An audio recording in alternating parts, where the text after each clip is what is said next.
So now that we have seen all the problems associated with the conventional voting system and the solutions that we can provide using blockchain, we are giving here an implementation of an application that we have created using the secure Azure blockchain and how it alleviates all those problems. So when you enter the platform, the first thing you're greeted with is a login screen. In the login screen, you just have to provide the mobile number that you used to register with the Aadhaar card. Once you give the mobile number and you click on login, you will be prompted with an app on your mobile screen of that registered number. There you have to provide your fingerprint, which is used to authenticate against the Aadhaar database if the fingerprint is associated with the mobile number or not. Once we are done with that, we get to the dashboard of the platform. You get to the dashboard only if you are of age 18 or above. If not, we do not allow entry into the dashboard. For the first time when you get into the dashboard, we register your Aadhaar number and the fingerprint associated with the Aadhaar number onto the blockchain. This is done once during that election period. When you come for the election period, next time it would be resetted before that. So once you log into the system, you see all the information related to voter, as well as on the left side, we see a reference number. This is a very important component. The reference number is generated on the client side. It is never sent or communicated with the server.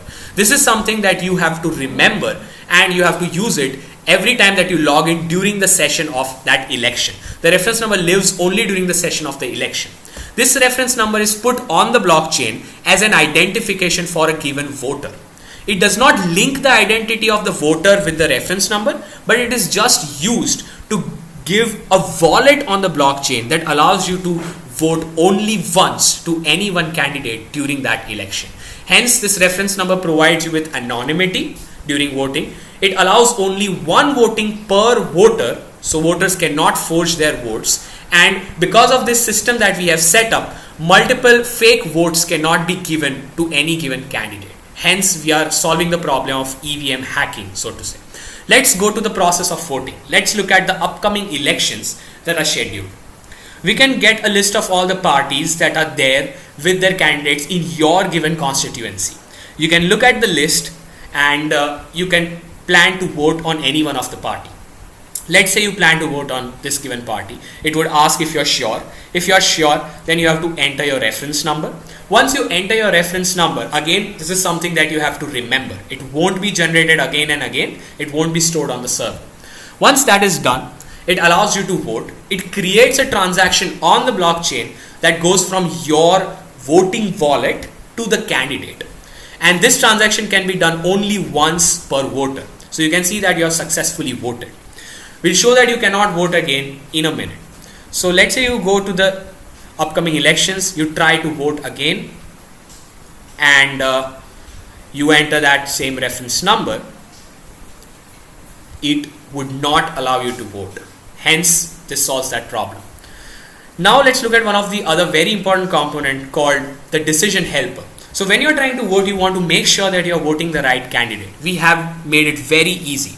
When the candidate tries to register with the election commission, he would have to first file a set of RTIs and put it out in the database, and after that only we allow the candidate his wallet to be created on our blockchain, and hence the candidate has to give full and clear information about himself.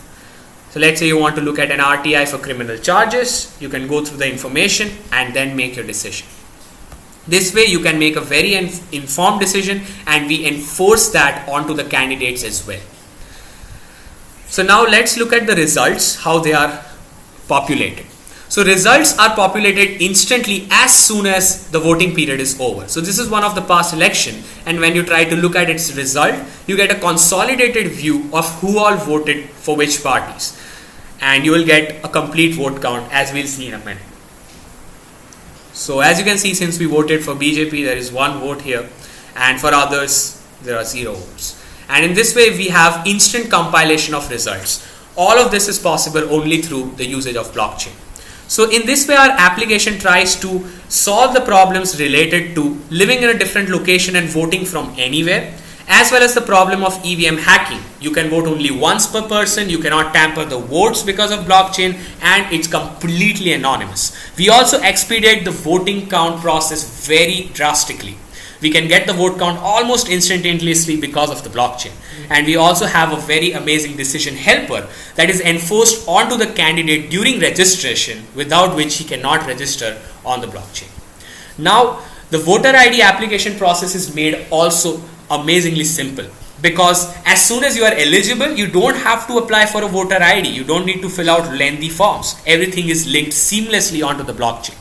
Thus, we solve most of, or should I say all of the problems that are listed here. All of this is possible by using amazing services provided by Azure. We have deployed a set of resources onto the Azure. So we have a database deployed, we have our Django server serving all our backend requests, the node server communicating with the blockchain, as well as the blockchain server itself running under this resource group. And in this way, we have completely created an end-to-end application that allows you to accomplish all of these tasks in one code.